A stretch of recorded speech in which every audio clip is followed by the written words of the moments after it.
amigos e amigas da TV Senado, esse é o programa Eleições no Mundo, uma série especial que a nossa emissora está fazendo para oferecer aos telespectadores conhecimento, as informações sobre as diferentes formas de sistema de governo, sistemas eleitorais pelo mundo afora. Hoje a nossa entrevista será sobre o Canadá e nós vamos conversar agora com o encarregado de negócios da Embaixada do Canadá no Brasil, Dr. Michael Harvey. Muito obrigado pela sua presença aqui na TV Senado. Obrigado, Beto. Um saludo para os espectadores da TV Senado. Eu gostaria que o senhor descrevesse qual é o sistema de governo, qual é a forma em que o senhor caracterizaria a maneira em que o Canadá se organiza política e administrativamente. Eu diria três coisas. Primeiro, o Canadá é uma monarquia constitucional. Segundo, o Canadá é um país federativo. Terceiro, o Canadá é uma democracia parlamentar. Nós poderíamos dizer que nessa maneira de monarquia constitucional haveria algum papel ainda reservado à monarquia inglesa no Canadá? O papel é simbólico. A chefe de Estado é a rainha Elizabeth II.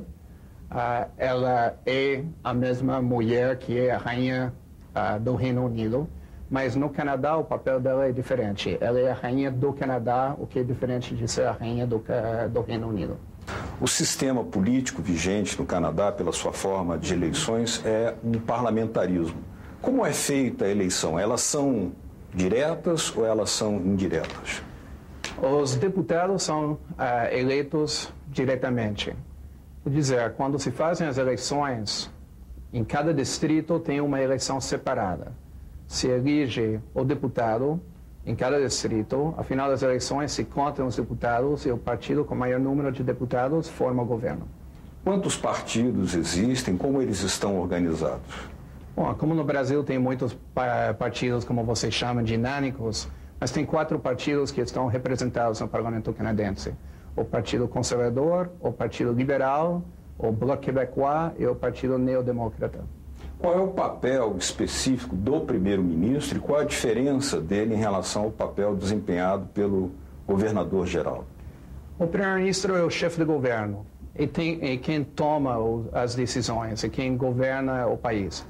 O governador-geral tem um papel muito específico que é de representar a chefe de Estado, a rainha. Então, o papel do governador-geral é simbólico. No Canadá, nós temos um sistema bicameral. Como é feita a composição do Senado? Os senadores são nomeados pelo primeiro-ministro. Eles são nomeados até a idade dos 70 anos. Então, quando um senador renuncia ou chega aos 70 anos, o primeiro-ministro nomeia o novo. Agora, no caso do primeiro-ministro, qual é o tempo de duração do mandato e quantas vezes, se é possível, ele pode ser reeleito? No Canadá não tem uma data específica para eleições, o que é muito diferente do Brasil e de outros países. No Canadá, o governo toma posse e depois a data das eleições é quando o primeiro-ministro decidir até um limite de 5 anos. Então, o governo pode durar muito pouco tempo ou pode durar no máximo 5 anos. Agora, não tem limite de reeleição. Um primeiro-ministro pode ser reeleito várias vezes, então não temos limitações nesse sentido.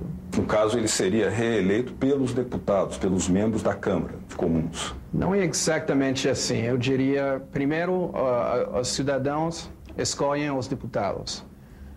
O primeiro-ministro é o chefe do partido com maior número de deputados. A partir do momento que o partido tem o maior número de deputados e uma pessoa é chefe desse partido, essa pessoa segue sendo o primeiro-ministro. Essa forma de eleição, ela também se reproduz nas províncias e nos municípios? Nas províncias, sim. Nas províncias temos o mesmo sistema, ainda que qualquer província poderia decidir de mudar o sistema em qualquer momento, mas até agora temos o mesmo sistema nas províncias. Nos municípios é diferente. Cada província escolhe o método para os municípios da província e ali muda de uma província a outra. Como é que o senhor explicaria para o público brasileiro a situação especial de Quebec, que tem uma característica cultural diferente, fala-se em separatismo, embora eleitoralmente isso seja sempre, essa é uma tese sempre derrotada, o que você sabe. O senhor podia explicar? Bom, Quebec é a única província de maioria francófona no país. De fato, Quebec tem uma lei que indica que o francês é a língua oficial de Quebec.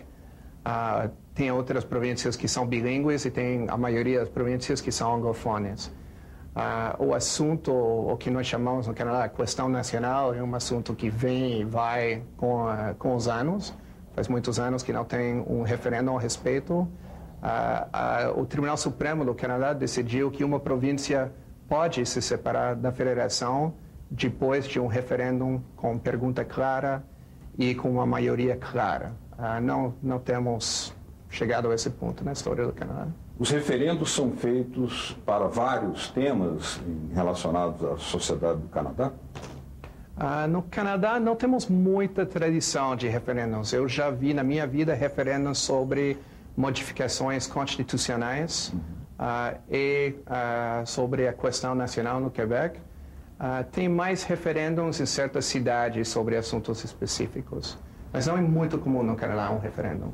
Como é que são feitas as campanhas eleitorais? Existe, por exemplo, um horário gratuito para a propaganda eleitoral no Canadá? No Canadá, não é o governo que decide que um canal de televisão ou de rádio tem que dar espaço eleitoral gratuito. O governo que decide é que se um canal decidir dar espaço gratuito, tem que dar de uma forma equitativa. Na nossa tradição, os canais dão espaço gratuito, mas não é obrigação. Seja numa TV pública, numa rádio pública ou numa TV e rádio privadas? Exato. É uma obrigação a pluralidade e a igualdade de condições. Não sei se igualdade de condições é a palavra. As condições têm que ser equitativas. Então, o partido que teve maior número de votos nas eleições anteriores, se vai ter mais espaço na TV, mas um canal não pode decidir de só passar publicidade de um partido e não de outros partidos. Quando o senhor falava que não há limite para o número de reeleições, já houve caso em que um primeiro-ministro tenha sido eleito mais de uma, duas, três vezes? Já. O primeiro-ministro Mackenzie King, durante a Segunda Guerra Mundial, foi eleito, se me lembro bem, 4 vezes. O primeiro-ministro Trudeau foi eleito 3 vezes. Essa era uma situação muito especial da Segunda Guerra, né? Bom, naquela época não tinha muita oposição, tinha um governo de coalição que se formou para a guerra. Então, acho que em momentos de guerra, talvez a oposição não é muito bem vista. A partir de que idade o cidadão ou a cidadã canadense pode votar? Os analfabetos, se existirem, também podem votar? Bom, nas eleições federais é aos 18 anos. Nas províncias, cada província tem a sua lei, geralmente são 18 ou 19 anos. Analfabetismo, não temos uma lei específica para analfabetismo. Todo mundo que é cidadão pode votar. Todos os cidadãos podem votar? Todo cidadão pode mesmo votar. Sendo analfabeto? Exato, e que não tem exatamente como confirmar que alguém é analfabeto em qualquer caso, mas não tem controle, cidadão vota. O papel do governador-geral, qual que é? Um papel simbólico, em geral. O governador-geral assina as leis que passam pelo parlamento. O governador-geral, quando o primeiro-ministro vai e pede de dissolver o parlamento, dissolve o parlamento. E o governador-geral representa o país em muitas funções simbólicas, protocolares, cerimoniais. E como é feita a escolha do governador-geral? O primeiro-ministro escolhe. O governador-geral tem uma tradição de consultar os líderes, os chefes dos partidos de oposição, mas a responsabilidade constitucional é do primeiro-ministro. O número de partidos é ilimitado no Canadá? É, mas tem 4 que estão representados no parlamento nesse momento e tem partidos que só existem em províncias, por exemplo. Então, esses partidos que só existem regionalmente podem participar das eleições provinciais?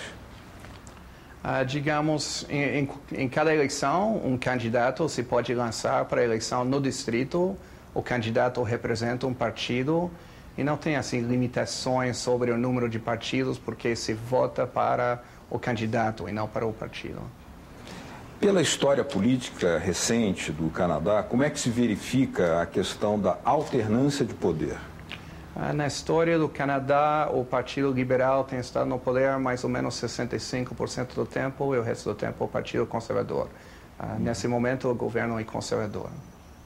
O outro grande partido é o Partido de Quebec, né? Ele tem representação no Parlamento, no Senado também? Tem o terceiro partido a nível federal, se chama o Bloc Québécois. O Bloc Québécois só tem deputados na província de Quebec e, de fato, tem a maioria dos deputados na província de Quebec.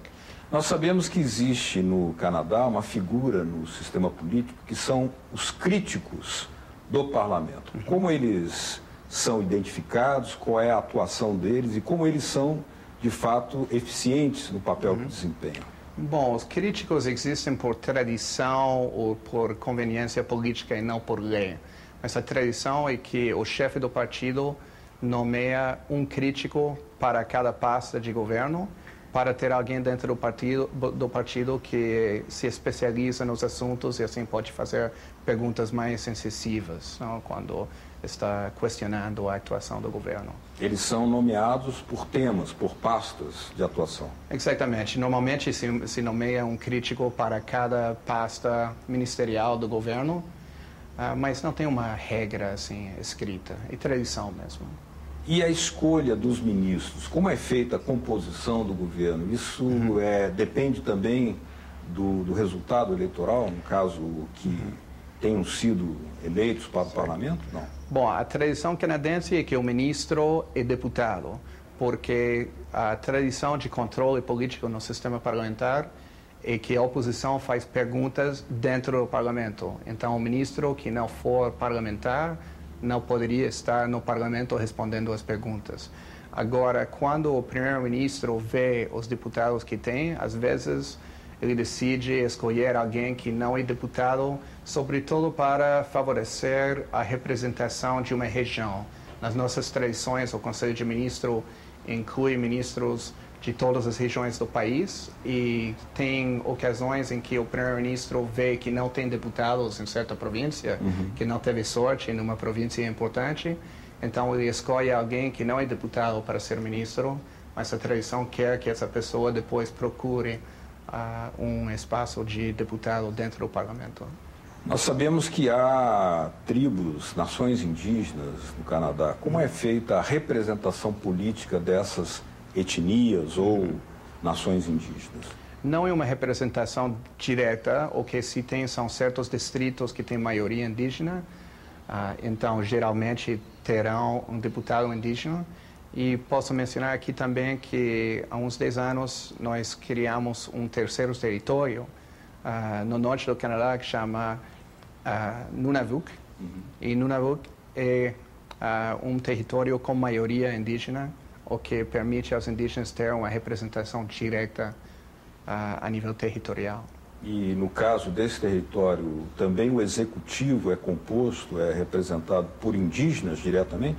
A maioria, não todos, mas como a maioria das pessoas são indígenas, a maioria dos representantes também Como são. é feita a composição nos estados ou nas províncias dos ministros ou secretários de governo? Em cada província, como a nível federal, o primeiro-ministro escolhe os ministros em base aos critérios que ele quiser, mas geralmente se procura certo equilíbrio de representação das regiões entre as cidades e o campo, papel da mulher, minorias étnicas. O primeiro-ministro procura sempre um certo equilíbrio na representação dentro do Conselho de Ministros. Até que ponto as províncias podem ter uma legislação própria? Há autonomia no ponto constitucional para as províncias? Sim, a Constituição canadense divide quais são as responsabilidades do governo federal e do nível federal e das províncias. Por exemplo, saúde e educação são responsabilidades das províncias. Então, a maioria das decisões mais importantes nessas áreas serão feitas a nível das províncias, não a nível federal. Como é a participação dos eleitores nas eleições? O voto é obrigatório ou é facultativo? Não, é facultativo. Ao nível federal, historicamente, se vota a 60% dos que podem votar, e a nível provincial é mais ao redor de 50%, e nas cidades e mais ao redor de 40. Alguns países buscam fazer uma forma de educação constitucional ou educação cívica, dando aos eleitores, até mesmo antes de serem eleitores, conhecimentos acerca das leis. No Canadá existe isso no sistema educacional? Sim, no sistema educacional se estuda a história canadense, política canadense e também eleições Canadá, que é nossa espécie de tribunal eleitoral, faz publicidade na TV, na rádio, nos jornais antes das eleições, sobretudo para as comunidades mais recentes, os imigrantes ao Canadá que têm direito de voto. Os imigrantes no Canadá também têm direito a votar? A partir do momento que tiveram a cidadania, sim, como qualquer canadense. E podem ser eleitos também? Também pode ser eleitos, de fato, para a maioria das pessoas no mundo. Surpreenderia muito ver a quantidade de deputados canadenses que nasceram fora do Canadá. Eu gostaria de agradecer muito a presença aqui do Dr. Michael Harvey, encarregado de negócios da Embaixada do Canadá, aqui no programa Eleições no Mundo da TV Senado. Muito obrigado ao senhor. Obrigado a você. A vocês de casa que nos acompanharam, muito obrigado pela sua atenção. Até o nosso próximo programa dessa série especial Eleições no Mundo. Até lá.